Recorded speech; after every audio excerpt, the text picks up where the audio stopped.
Hi, my name's Andrew Pitkin, and I'm going to be talking today about exploration in the Weeki Wachee Spring cave system in Florida.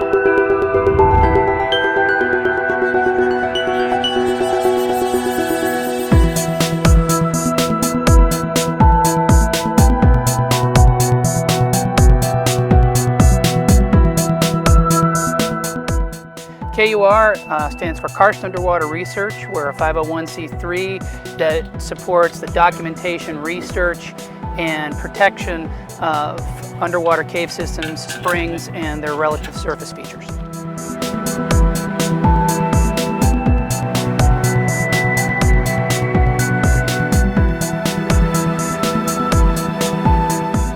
The Weeki Wachee mapping project has been going since 1996. We're up to 26,000 feet of passage around that now. And some of the biggest passage is right under US 19, about 250 feet down. And during the course of the dive today, we'll be crisscrossing under US 19 maybe 5 or 6 times.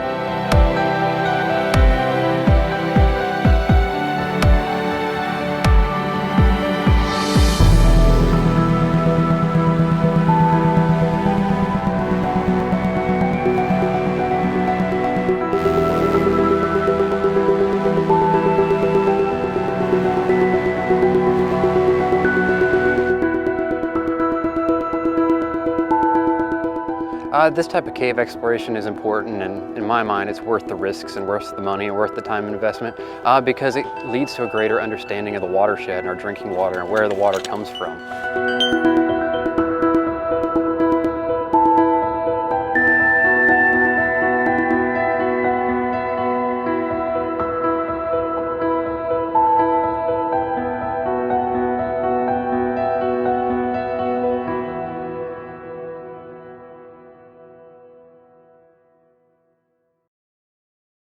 The first significant exploration of the Weeki Wachee system occurred in 2007 when KUR got permission to access the main spring where the mermaid shows are, and several thousand feet of passage were explored, but we were very limited by the amount of time available because there is a very narrow window when the flow coming from the main spring is actually low enough to allow any divers to get into the spring.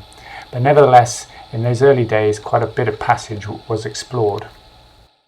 Fast forward to 2013, where the connection of Twindies to Weeki Wachee provides us with another entrance to continue exploring.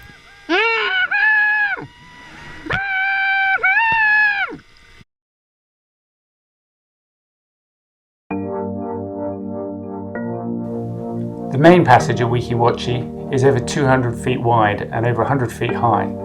It's really difficult to convey the size of this incredible space, but when you're diving through it, it's like floating through outer space.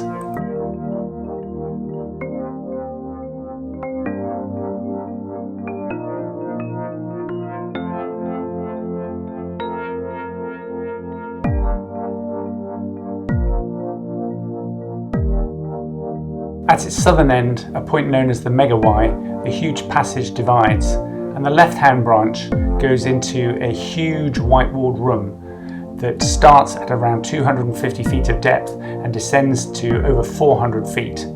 Here you can see Brett and Matt descending into this enormous white-walled room, one of the most spectacular in the whole system.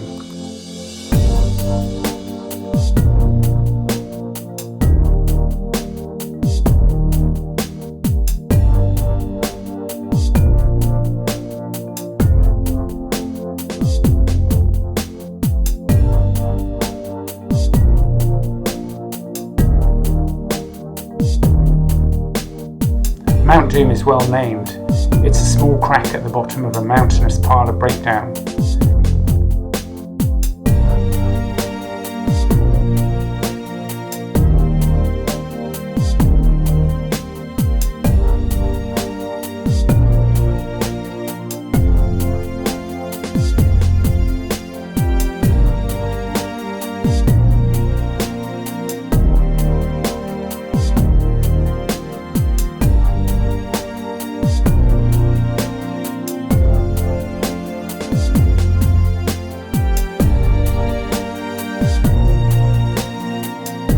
Once past the elbow at 400 feet, the cave continues as a white walled passage filled with crystal clear water at 380 feet.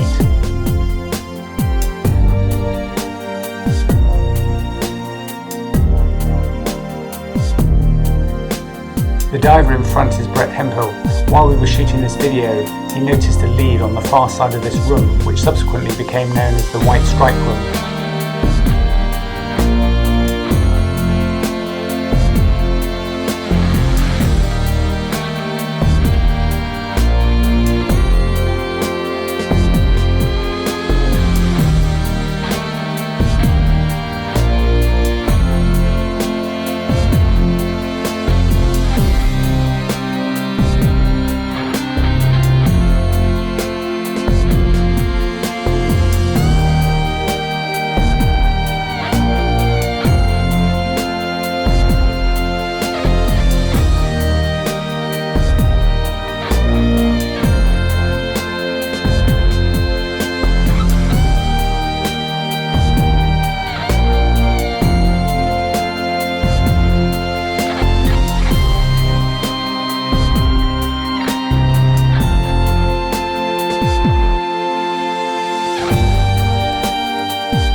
Deeping stream is a smaller parallel passage that feeds water back into the main Weeki Wachee passage further to the north.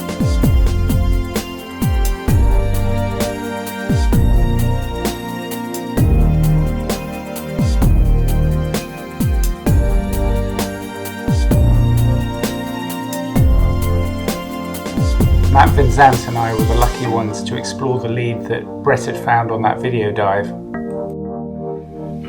We went back to where we were last April. So Matt and I, we just went out to the new Minas Tirith section on the other side of Mount Doom, which is, I have to say, some of the most spectacular cave. It's the new lead off the White Stripe Room, which is the room beyond Mount Doom and Deeping Stream that we saw on the video dive. Well, Brett saw on the video dive. And it's amazing. So we put in 1,200 feet of line last time in April. Yep. And it was, on the survey, it was curving around to the north, and at the end we went through this restriction up into some, well, either a room or a passage. We just went up partly up the breakdown before we ran out of line. Had to turn around. The restriction was smaller than I remembered. Yeah. And I saw you crossed over the line to get through on the other side of the line because it was easier. Mm-hmm. Yeah. Yeah. And there's still flow coming through there. There is, yeah. So like last time, Matt was up ahead and bird dogging. I was behind with the reel, so I tied in on the breakdown while you went to go and check it out. Mm-hmm. So describe what we had. I mean, to me it looked like a huge room. Yeah, it was a huge room. I mean, we were at, like, I think the tie-off where you tied it was like 320 roughly. And from there you couldn't see the ceiling, even with the 30,000 lumen lights. I got up to 260 something up in the ceiling when I was looking around when you were surveying back. Yeah, so I went up and up and up, and then it was like hard to see the left wall and hard to see the right wall and hard to see the ceiling. So I was trying to figure out where to go. It was sort of triangular, wasn't it? Yeah. So you we're like in basically a funnel back towards where we came from. Yeah, we came in one apex of the triangle. Yeah, so it kind of went up, and I was checking the would that be the east wall, because that's kind of where I expected the passage to be. Check that. It hooked around.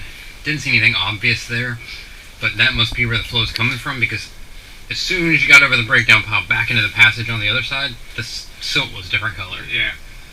And I figured we lost the flow at that point. But again, we came to this huge breakdown pile, back down to like 3 and some change, and then back up into another massive room. Yeah. And then again, I was trying to, I kind of was convinced that it wasn't the way on by that point, but I was like, we're here, and it's still going. So again, check the east wall, curved around, found a going passage. It looked like, told you to hold, and then I kind of went down there and said, come on. Went it 60 feet further, and there was a little side mount restriction back there, but nothing obvious. So let's turn it and go back and look at the other lead. We put it for that second big room there. I don't think we've checked all that out. Yeah, I was thinking you were looking around while I was. I did look around a little bit, but more on the second lead. Mm-hmm. So yeah, we came out after Matt said it. We came out and we came back to the big white room where we left the radio locator and dropped the scooter in the stage. But just as we were coming up the breakdown into that room, both of us saw an opening on the left-hand side, and so Matt went over to check it out, and I went up above. I held above on the breakdown just with my light. I could see the line, and I could actually see the scooter in the bottle from where I was. Mm-hmm. So waited for you to check it out, and you turned around and gave me the now standard up-down bring a reel signal. Yeah, it was. I was like back in the white sand, ripples on the floor. Real big ripples. Yeah. That one had real ripples. So I was thinking, oh, that's interesting. And on the way out, again, that last survey station, the last two survey stations there, like the flow was pushing me. Again, I had to turn around to swim to stay in place. So that way, you were in this kind of low passage, and then it opened up on the left, up into a huge breakdown room, a huge room. Mm-hmm. And like you, I thought there was going to be a way on down to the right, and like you went ahead and checked it. Yeah. And it looks smallish, but it might be something. Yeah, you get back into gray silt. That's the way it ought to go, according to. But you get back into gray silt and you lose the ripples. Yeah. The ripples are coming down the breakdown. Yeah. So. Exactly. We went up this breakdown and we went up. And that was another huge room. Like this giant, like the tilted, huge. That wall was cool. It was like tilted. It wasn't vertical. Yeah. And that was another huge room, wasn't it? Yeah. And these are some of the biggest rooms in the system, aren't they? I think they are. And the visibility wasn't as good up there, I feel like. No, there's that kind of murkiness that we saw, because it was quite murky in the main Weeki passage, and there was definitely a bit murky back there as well, wasn't it? But we were up at like 248. Yeah. So we were shallow back in that main trunk depth passage. Yeah. And I was like, which way do we go? So I was like, I think I want to head this direction based on the compass. So we were kind of trending more, I think it was more east at that point. Yep. And it started getting smaller and smaller. Because that first passage that we looked at, so from the big white room, that lead looked like it was going north, basically north, because the line or maybe a bit more towards the east. I think it was more northeast. More northeast, actually more northeast, you're right. Mm-hmm. So yeah, we were expecting it to go east. Yeah. So I mean, we got up there, it started getting small again. I mean, we were kind of going through these huge breakdown blocks. Yeah. It saw the white sand again with the ripples, and you ran out of line at that point, so you tied in the new reel, and I can see two spots ahead of us to the left, which was a little bigger, and down and to the right there was more ripples down there too, so we chose the left because I could see that void beyond. Yeah. Went into that room and it was I mean, there's flow coming out of that breakdown pile, but it's all rocks, white rocks like this big, just stacked. Yeah. So I think where it goes into that little thing at the end, I think if you go right, there's a lead there. Yeah. Also, from the big room. I saw you scooter over. Yeah, when I went over, and I think there's a lead over on the left-hand side as well. But I didn't get a good look at it. But the trouble is, you have to go so far to be able to see it. Yeah. And I was quite a long way away from you. I was kept looking back to see your light, but I couldn't see the line. But I could just see your light. So I just had to make sure I could still find you. Yeah. And those video lights are great for that. But actually, I found that with the haze that was there when I was trying to see down into the lead, I had to turn my scooter away so I didn't have all the backscatter from the video light, just to be able to see the details. But it definitely needs to be checked out. I left a line arrow on the line. It's one of those pale blue line arrows. So if you just go over to the left. I look back to see if you're tying in a reel. I'm like, we can do this, but it's so hard to. I'm glad we didn't know. I was ready to. It's so hard to anticipate how much deco you have because it's like we're at 400, 370, 240, 370. Yeah, going up and down like that, yeah. Brett Hemphill and Charlie Roberson went back to look at that lead. They found a passage that looked similar to the post-mortem section in the main system, but unfortunately it led on into a sequence of rooms that ultimately terminated without any obvious continuation.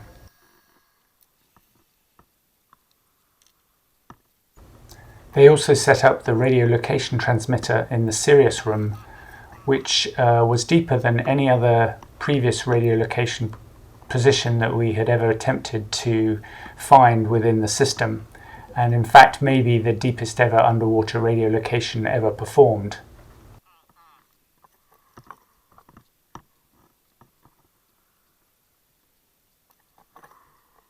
The final depth was around 340 feet of water depth, plus about 50 feet of limestone, and we had no trouble hearing the signal from about 500 feet away.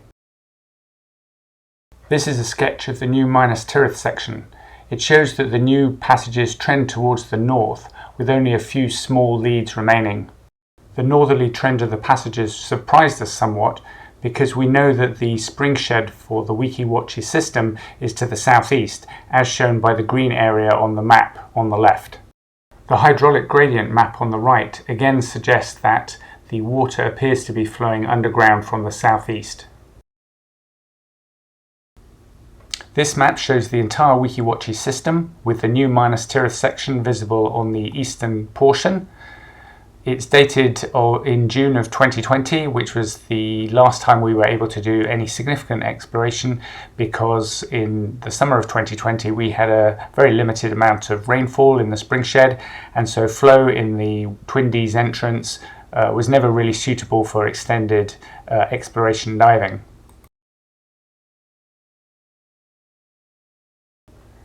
This overlay shows how the cave system underlies a major road, US 19 in Weeki Wachee. There's about 250 feet of limestone between the road and the cave passage, so I think there's very little chance of it ever collapsing, and obviously the cave system was there long before the road was built, but it does give you an indication of how extensively infiltrated this cave system is in a growing community.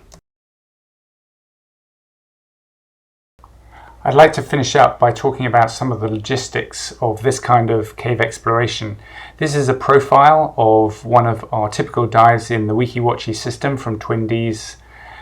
The black line is the depth. As you can see, it drops down to over 320 feet, and then the x-axis is the time, which, as you may be able to see, is 720 plus minutes, or over 12 hours. And of that, the active bottom phase of the dive is only about a quarter of the total dive duration, which means that the remaining 3/4 is essentially sitting around in the water decompressing, and that has a significant logistical impact. This is just some of the equipment required to put a team of 2 divers into the part of the cave I've been talking about, 1.5 miles from the entrance and over 300 feet or 100 meters deep. Multiple cylinders for bailout gas, redundant diver propulsion vehicles or scooters. One of our biggest problems has been corrosion of the bailout gas cylinders that we leave in the cave for many weeks or even months at a time. We have helped the situation by putting magnesium anodes on these cylinders, but it only slows the corrosion down and does not stop it. So we've looked for other solutions. In this picture you can see on my left side, mounted above the white steel cylinder, is a cylindrical bailout rebreather, which eliminates the need for large amounts of bailout gas to be staged throughout the cave system and allows the diver to be essentially self-sufficient to get back to the entrance. Luckily, Tropical Storm Elsa has dumped a load of rain right in the spring shed for Weeki Wachee, so hopefully we can look forward to a productive and useful end to 2021 and 2022 for further exploration in the system. This kind of exploration is definitely a team sport, and I'd like to thank all the members of KUR for their invaluable assistance over the years in exploring Weeki Wachee. I'd also like to thank the NSS and Mark Wenner as moderator of this session for allowing me to make this presentation. Goodbye, and hope to meet you all in person soon.